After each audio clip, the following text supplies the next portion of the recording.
Yes, people who try to lose weight, they try very hard, but they fail. And usually, the most common pitfall that most people drop into is a lack of sleep. They might be doing their exercise right, they might be doing their diet right, but they don't sleep properly. And there's multiple causes why they don't sleep. It might be habit, it might be micronutrient deficiency, it might be stress. But what I'm talking about today is about sleep apnea, obstructive sleep apnea. And the most common sign of that is snoring. So people tend to think that if you're snoring, you're sleeping well. It's not true. If you're snoring, it means the quality of your sleep is really poor.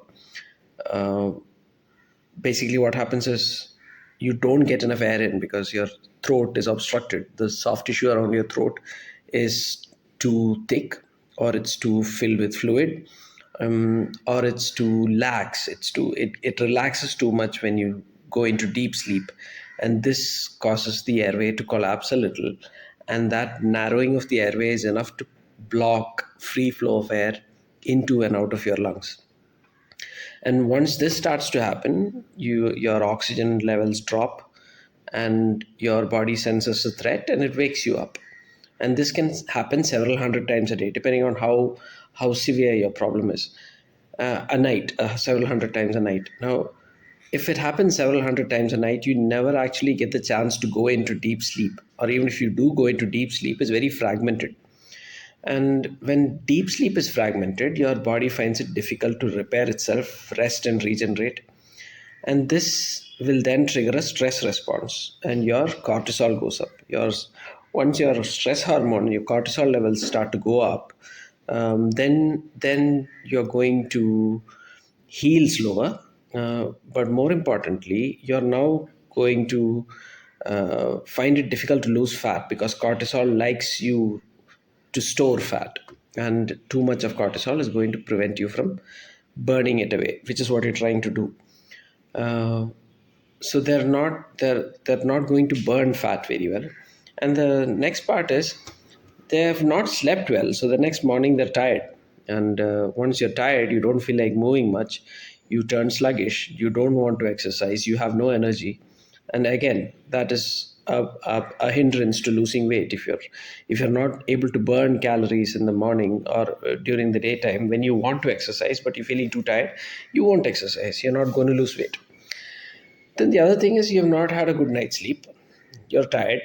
You're low on willpower, and your diet starts to suffer. You start making wrong food choices, and you start eating junk food. Cortisol also has the tendency to make you crave junk food, so salty food or sugary food, or food that's filled with fat, processed food, fried foods. All of these foods are actually uh, you get the trigger to eat these foods if your cortisol levels are high. So that all of these reasons lead to it becoming very difficult to lose weight if you're not sleeping well, especially. And the most common cause of not sleeping well, especially for obese people, is obstructive sleep apnea. Now, people who already have extra kilos to lose will carry quite a bit of the weight around their throat. So again, it's a chicken and egg situation. It's a vicious cycle. You don't know if the weight causes the sleep apnea or the sleep apnea causes the weight. But irrespective of that, you're going to try and fix both of the problems. You're going to diet properly, you're going to exercise properly, and you're going to try your best to control the sleep apnea. Now, the traditional treatment for sleep apnea is a CPAP mask. You put a tight fitting mask over your face and go to bed. And that mask has pressurized air in it, and that pushes your airway open. So that pressurized air in your airway will then expand your airway and get air in. So that's a CPAP. A CPAP machine works like magic for people with severe sleep apnea, but it's also very uncomfortable, and most people don't like sleeping with it. So they'll buy that expensive machine and then give up on it a few weeks later because it's too much. Unless the problem is so severe that the dramatic effect of having a CPAP mask totally convinces them. And yeah. So if you have sleep apnea, you're at higher risk of not just obesity, you're also at higher risk for high blood pressure, you're at higher risk for diabetes, hyperlipidemia, high uric acid, dementia. So all of those things that I keep talking about, if you don't sleep well, it gets worse, and sleep apnea you need to fix. So before you go to CPAP or even surgery to correct the obstruction in the airway, it's called a uvulopalatopharyngoplasty. So if you try and if you consider surgery to fix sleep apnea, and you might have to consider surgery and CPAP in cases where it's severe enough to be life threatening. Um, and if you're really concerned about your health, you should consider fixing your snoring, your obstructive sleep apnea.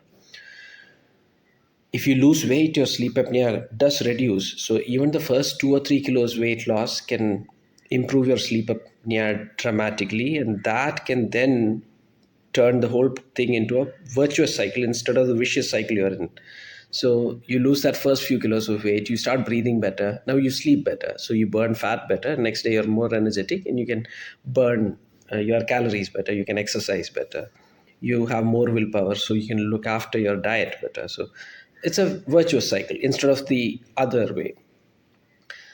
But the problem is you need to start somewhere. And sometimes the sleep apnea will stop you from dieting properly or exercising properly or sleeping properly. So you'll need to start somewhere. And instead of going directly to CPAP or surgery, you could try a few hacks, but these hacks are not as effective as CPAP. They're not as effective as surgery, but at least you can give it a shot. And if that's that little nudge that pushes you over into that virtuous cycle, then why not? And these things don't cost anything. Yeah, these are things that you can do on your own. So I'll go through them now. Um, so so the first of these is the lymphatic clearance. So there's a video on the in this channel that teaches you how to do lymphatic clearance. I'll put a link to it on the in the I'll put a link to it on in the description. Now, so if you do lymphatic clearance on a daily basis, especially before going to bed, you're going to clear out the fluid that's accumulating around your neck, and that's going to slightly improve the airway diameter, and that's going to make you breathe better.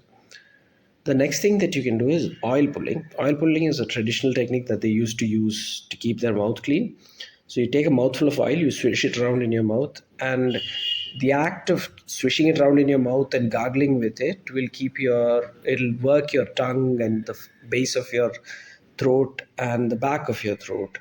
And that muscular training then improves the airway um, as you fall asleep and you go into deep sleep, the airway stays open better.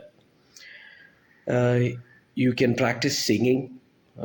Singing is stress release on its own, but singing also teaches your vocal cords to work properly and the throat to work properly. Again, it's a muscle training technique that will then improve your breathing at night.